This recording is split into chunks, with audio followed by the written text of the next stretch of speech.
Do you love the 1890s? Those gorgeous sleeves, the sleek tailored separates inspired by masculine wear? Do you love waistcoats? I sure do. So when I got invited to attend a late Victorian event recently, I knew exactly what I was going to make. Let's crank our Victorian wardrobe up to 11. And just like these guys, it'll all be well planned, well executed, with absolutely nothing going wrong and absolutely no chaos. Okay friends, I have a theory. It might be totally off base, but we're gonna try it anyway. This is the center front piece of our waistcoat. It is an 1890s pattern from Black Snail Patterns. This is the slightly crumpled bodice front of the pattern I used for the lobster gown bodice, which is also an 1880s, 1890s bodice from Black Snail Patterns. Are you following? My theory is that these were probably made on the exact same block, which means, in theory, that the changes that I've made on this bodice should translate tit for tat to the waistcoat without any issues. I did check them against each other, and it's a little hard to tell because there are 2 darts on the bodice and only 1 dart on the waistcoat, but I know if I did an FBA on the waistcoat, I would end up having to do 2 darts anyway to evenly distribute the amount of fullness that I need for my particular body type. So we're gonna go ahead and just try it out, see how it works. If it's a failure, then we know. Here's the actual center front of the waistcoat. Because I'm doing option B, which is double-breasted, we need to create a point for the 2 bodices to line up. The center front plus seam allowance. So you'll want to draw a 5/8 inch seam allowance away from the center front of the waistcoat. With that marked on both pieces, I stuck the adjusted bodice underneath and lined up the marks. Then trace around the bottom piece where it extends out past the smaller one. Note that I've already raised the waist on the waistcoat, which is why the ball bodice is wider as well as longer. One mistake I've been making when adjusting for my high waist is not compensating at the bottom of my bodices. My torso is actually proportionate, it's just that my waist is high, which I learned when I was making the lobster gown. So now moving forward, I need to make sure that I lengthen at the bottom to accommodate for shortening it at the waist. From there, it was just a matter of adjusting the base to reflect the particular shape of the waistcoat, since it's different from the ball bodice.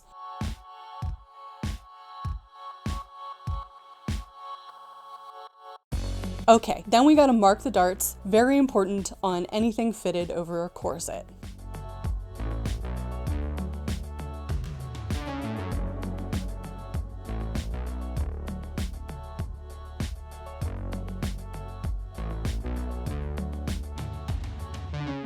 Fingers crossed.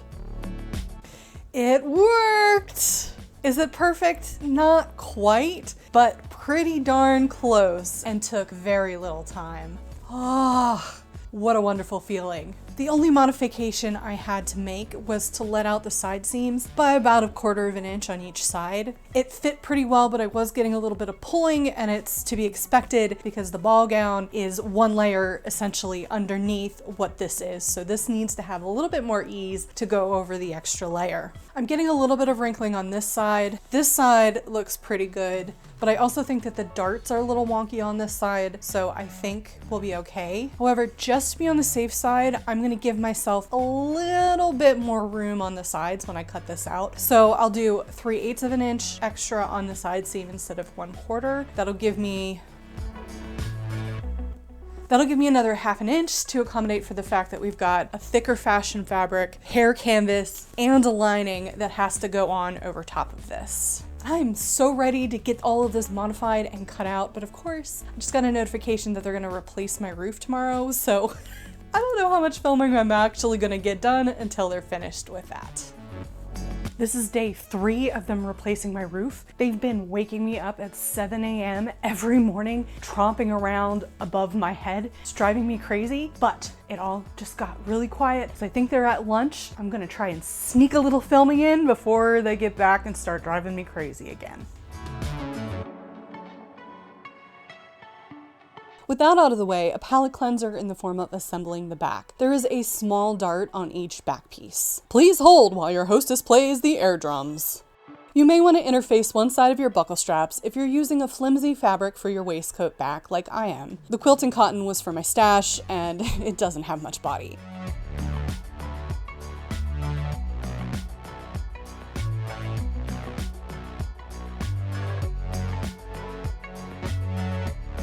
I hate clipping seam allowances because it makes your work so ding-dang permanent, but in something like this, it's essential for nice, neat corners.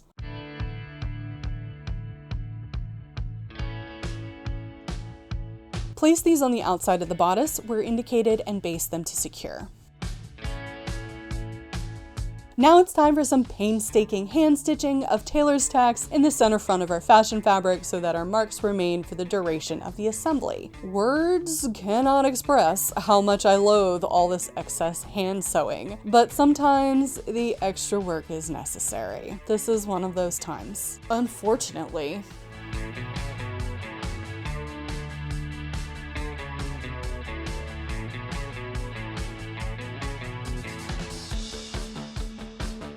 Exhibit A of why I shouldn't do tailor's tacks. I'm an idiot. Good morning. Guess what we got last night?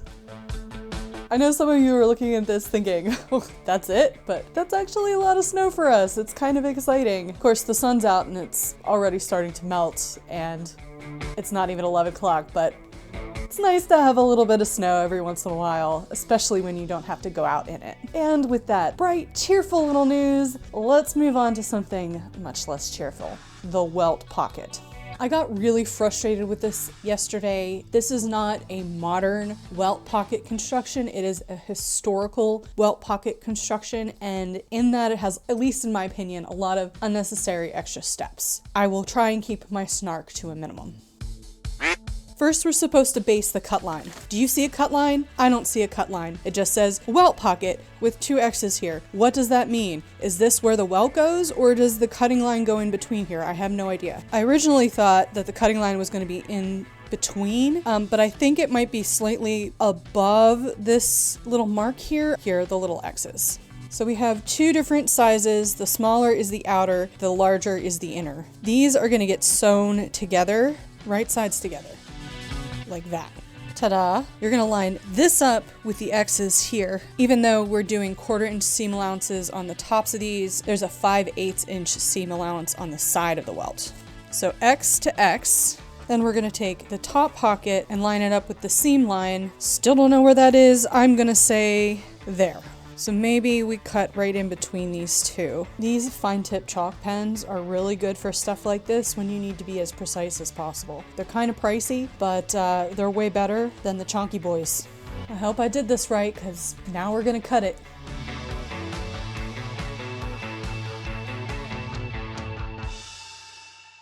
So we're gonna pull the welt and outer pocket through the opening to the wrong side and press the bottom edge of the welt carefully. Is that this edge? Turn the welt along the fold line, wrong sides together. The welt seams should match up now, but most important is a regular welt on the right fabric side. What the heck does that mean? I think that might be the way. Okay, I think I've figured it out. So I went ahead and I seam ripped the seam allowance away from the welt and the welt outer pocket. And then I was able to get the outer pocket to lay flat against the seam allowance here. And then the welt naturally wants to push itself out of the mouth to the other side like a little tongue. So now we're going to essentially stitch in the ditch right here where the seam is to keep everything flat and tight.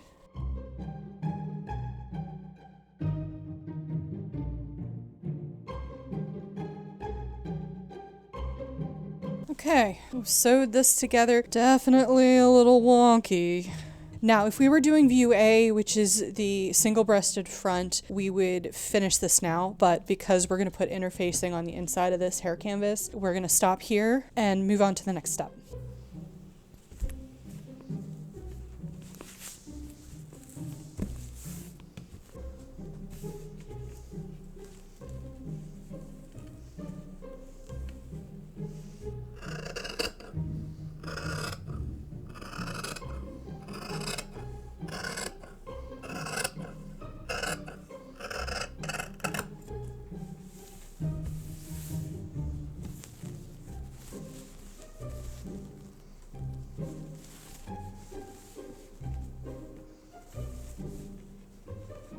Here I'm working the fabric around folds to accommodate for turn of cloth. You may have heard this term before. It basically refers to the excess thickness fabric makes when folded, for example in collars or linings. If you deal with multiple layers or thick fabrics, this allowance can be considerable. Okay, Basty McBasterson, have at it.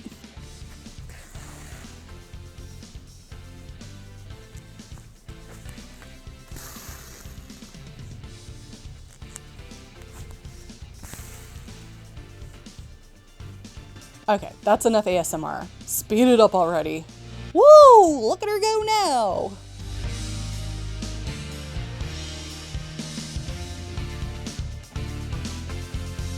Still going.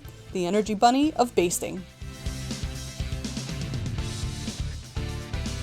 Turning the dark corner was a special level of torture. Despite the fact that the pattern didn't call for it, this idiot decided to start pad stitching the roll line in an attempt to get a nicer turn. Note that she saw sense and abandoned the idea after completing one side of the waistcoat.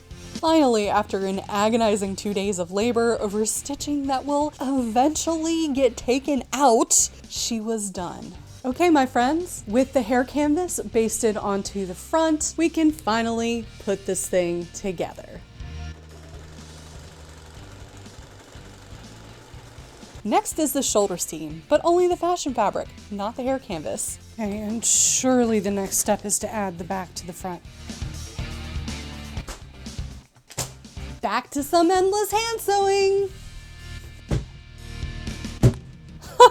That's the problem with going back to advanced sewing projects after a handful of fast, instant gratification ones. Your brain becomes used to that quick dopamine hit, and something more complicated can start to feel epic. So I'm trimming back the hair canvas here, and it'll get sewn flat to reduce bulk at the seam. Then, mark the stitch line on the hair canvas. Then cut the canvas just before the stitch line. Why do this? Seriously, you spent all of that time basting and now you're just cutting off the stuff that you just spent all of that time basting. Also, like, why not just omit the seam allowance when you cut the hair canvas? And then it's the size you need it to be, and then you can just trim it a little later if necessary, instead of wasting what is actually a rarely expensive material. Now that our hair canvas has gotten its bikini wax, it's time to cover up all those trimmed edges with stay tape. All the way around. Over everything. Every single edge but the darts. The darts get catch stitched down. Remember this sucker? Now we can finally get it finished. Fold the raw edges in. You're gonna have to futz with it to get everything tucked in neatly.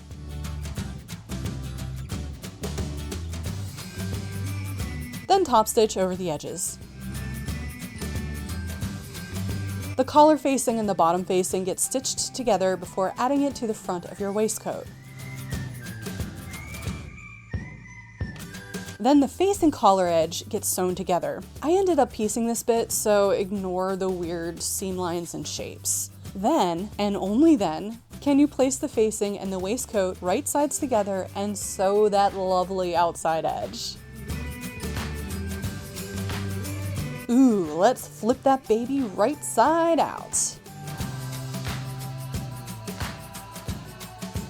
Now we're finally ready to attach the back to the front, but this is the most confusing part of the entire thing, made worse by the fact that it is not well explained and the photos don't necessarily match what I have here on the table.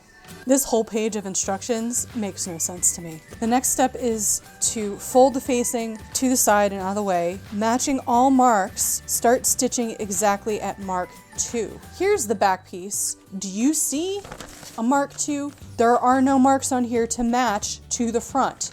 Mark 2 is here, but there's nowhere to match it to. Okay.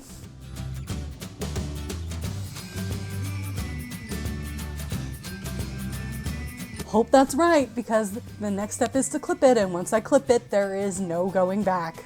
Dun-na, dun-na, dun-na, dun-na, dun-na, dun-na, dun-na, dun-na.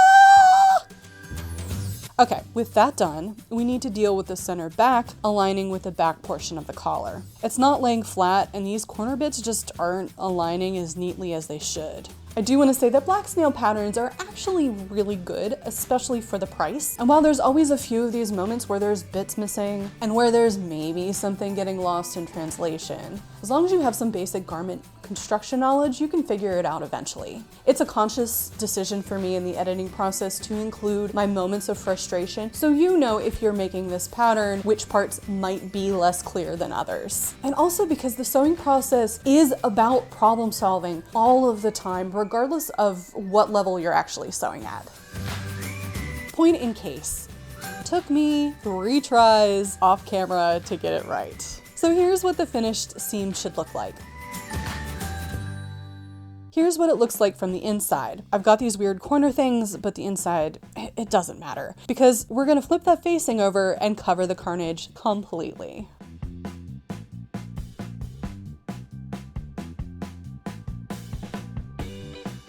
The sun is back, yay! It has been so dreary here. I mean, it has been cold too, which is good, but it's nice to have some sun back and for my videos not to look like I'm living in a dungeon. I have laid in the collar, and now we've got to make this weird floppy mess look like a real waistcoat. First order of business is tackling the thing I've been aching to do through most of these steps, attaching the side seam. Note that the back edge is longer than the front since we've already added the front facing, but we'll hem that up later. If you're enjoying this chaos and would like to help support the channel, please consider giving this video a thumbs up and saying hello down in the comments. Also, a huge thanks to my continuing supporters over on Ko-fi. Y'all are awesome, I love you, thank you so much for help keeping this channel running. Here's where we're at.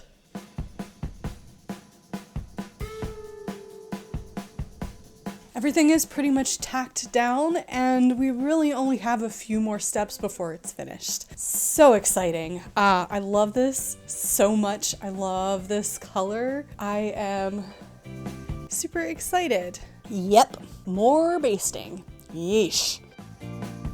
Then I whipped the front facing down all the way around.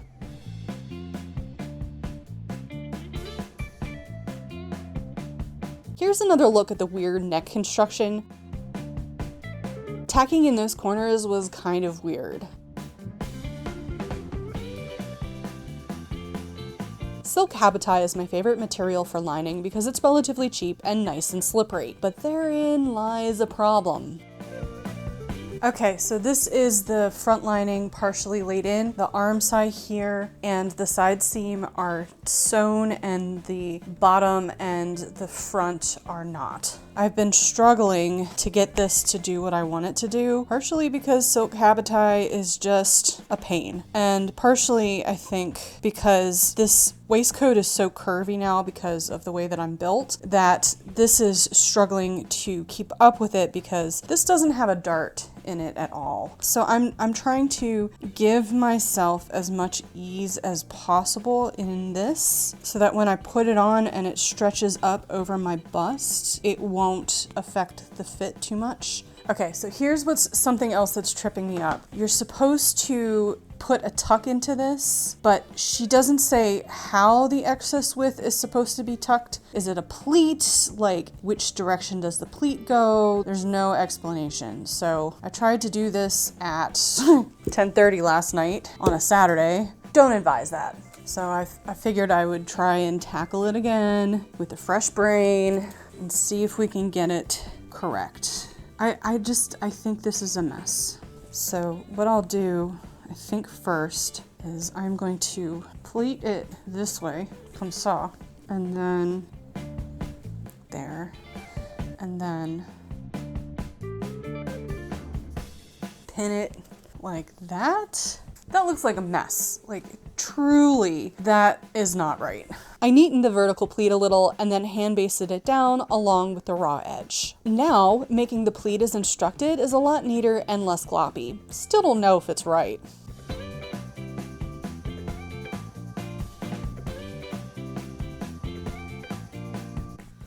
She's looking good, y'all. I've laid in the lining of the waistcoat on both sides. I don't love the way it looks at the top. I hate all of the pleating. Some of the pleating is for me. That looks a little bit neater than the pleating that the instructions said. Mine was much deeper than the photo on hers on the blog. Not sure if that's because Habitai is crazy or user error, not sure. However, I just can't be bothered to fix it right now. It's not affecting the fit any, so that's really the thing that matters. Nobody's gonna be looking inside this waistcoat now that I've just shown you that footage. I am getting a little bit of weird wrinkling right here at the top on this side. If I tug it looks okay. I don't 100% love it. I think to fix it, I would have to take everything out and readjust the darts slightly, and I don't want to do that. Which means all that we have left to do is to put in the buttons and hem up the top. Let's take a look at the buttons here. I've had to adjust them slightly because it just doesn't close where she wants it to close. That is not an error in my fit. I think that's just in relation to this nonsense. Obviously, I'm a lot curvier than the pattern block. Woo! There we go. Okay, this is an awkward angle, but as you can see, the couple up here, I'm just gonna have to move over slightly to accommodate for the larger bust. Ugh! That is a much more flattering angle. Okay, let's tackle the buttons and then we can figure out the buckle. Here are my readjusted button placements.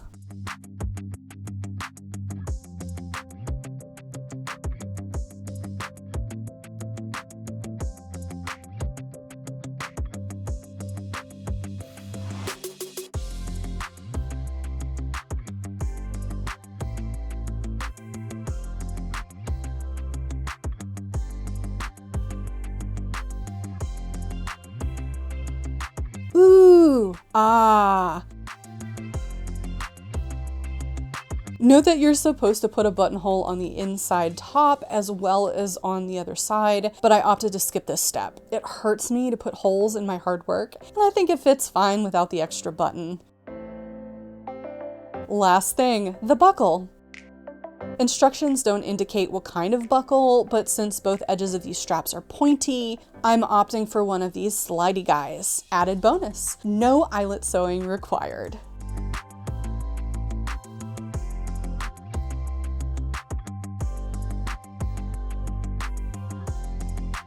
Well, my friends, unfortunately it rained the first 2 days of the event, and since the waistcoat is silk and the hat is made out of paper, I wasn't able to get any footage for you while I was wearing the waistcoat. Ugh! However, I was able to get some very fun, very chaotic footage at the subsequent ball later in the evening in a different outfit, so I'll slap that at the end for you in case you want to watch, and hopefully you'll still enjoy the reveal anyway.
that's done. I'm so happy with it. It is fabulous. And if you want to watch more fabulous Victorian sewing content, please check out this video here on the screen. That's it for me. I love y'all, and I'll catch you in my next video.